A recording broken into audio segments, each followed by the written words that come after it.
ఆంధ్ర తెలంగాణలో తక్కువ ఫీజులతో high quality results ఇస్తున్న ఏకైక సంస్థ తిరుమల్ ఐఏఎస్ ఇన్స్టిట్యూట్. పాస్టర్ పగడాల ప్రవీణ్ మరణం మిస్టరీని తలపిస్తోంది. ఆయన మరణం తెలుగు రాష్ట్రాల్లో తీవ్ర చర్చకు దారితీసింది. ఈ నేపథ్యంలో సీఎం చంద్రబాబు స్పందించారు. ప్రవీణ్ మృతిపై తీవ్ర విచారం వ్యక్తం చేసిన ఆయన డీజీపీ హరీష్ కుమార్ గుప్తాతో మాట్లాడి ప్రమాదంపై ఆరా తీశారు. అనుమానాలు వస్తున్న నేపథ్యంలో అన్ని కోణాల్లో విచారణ జరపాలని ఆయన ఆదేశించారు. అలాగే తూర్పుగోదావరి జిల్లా ఎస్పీ డి నరసింహకిషోర్ కు హోంమంత్రి అనిత ఫోన్ చేసి వివరాలు అడిగి తెలుసుకున్నారు. ప్రమాదం జరిగిన పరిసర ప్రాంతాల్లో సీసీటీవీ ఫుటేజ్లను పరిశీలించాలని హోంమంత్రి ఆదేశించారు. క్రైస్తవ సంఘాలు డిమాండ్ మేరకు పోస్టుమార్టం వీడియో రికార్డింగ్ చేసినట్టుగా హోంమంత్రికి ఎస్పీ తెలిపారు.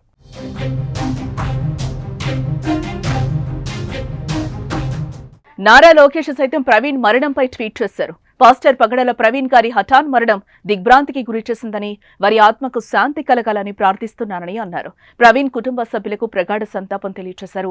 పోలీసుల ప్రాథమిక దర్యాప్తులో రోడ్డు ప్రమాదంగా గుర్తించారని, వివిధ సంఘాలు పాస్టర్ గారి మృతిపై అనుమానాలు వ్యక్తం చేస్తున్న నేపథ్యంలో పూర్తిస్థాయి దర్యాప్తు చేస్తామని లోకేష్ హామీనిచ్చారు.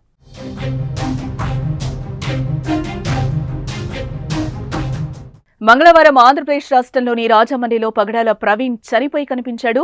ఒంటిపై గాయాలు, రక్తపు మరకలుండటంతో ఆయన రోడ్డు ప్రమాదంలో చనిపోయాడని స్థానికులు భావిస్తున్నారు. అయితే శరీరంపై గాయాలుండటంతో ఆయన మరణంపై అనుమానాలు ఉన్నాయని క్రైస్తవ మత బోధకులతో పాటు మహాసేన రాజేష్, జీవి హర్షకుమార్, మార్గాని లాంటి వారు డిమాండ్ చేస్తున్నారు.